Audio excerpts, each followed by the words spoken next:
I imagine I'm not the only one who did this yesterday, but I kept looking at the pouring rain saying, at least tomorrow's going to be nice. We knew this was coming. We had that to look forward to. Sunday was like a little worse than I thought it was going to be. Like I didn't think it was going to be nice, so I like when, I don't want people to be planning on being outside. They shouldn't have planned to be outside, but that being said. We knew it was going to be bad, but cold, it was really bad. Windy, too. Picked up, little bonus. Awful. And here we are, back on the other side.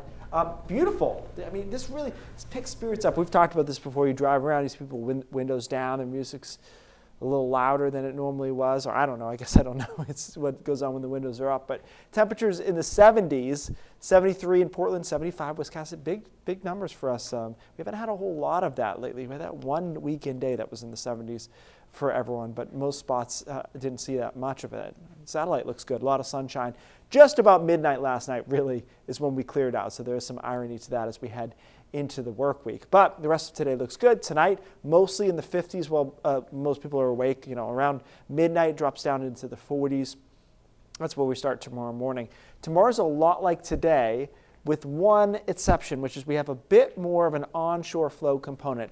I hesitate to call it a true sea breeze because a true sea breeze is totally derived by the fact that it's warmer on the land than it is over the ocean, which has to do with specific heat, and that's a whole other thing. But this isn't really a true sea breeze. It's more the wind just kind of veering a bit because of the temperature difference.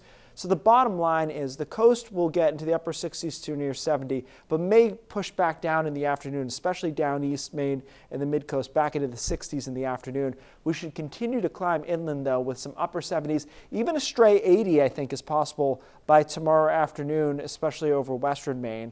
A couple of showers come through around and just after sunset and continue off and on with some showers overnight Tuesday into early Wednesday. But by Wednesday morning, when most of us wake back up, this thing is gone. We clear out and have a nice bright day on Wednesday, although it is cooler, upper 50s to around 60. Another nice day on Thursday in the low 60s, and then some showers move in on Friday.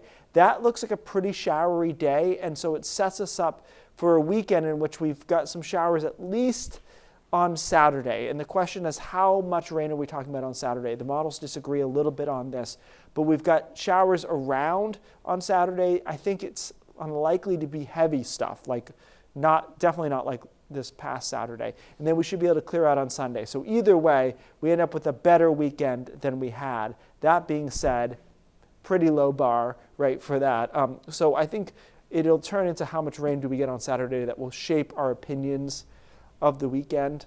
So we'll keep an eye on that. I have at least scattered showers. That's best case. Worst case is that it's pretty showery. So we'll keep an eye on that. In good shape on Sunday into Monday. Looking out 10, 15 days, temperatures are about average. I don't see anything that blows my socks off because that can happen this time of the year. I could look out in the mid-range and see an 85. I don't really see that, but we should be in a comfortable zone for the next 10 days or so. Okay. Yeah, we'll take comfortable. Thank you, Keith.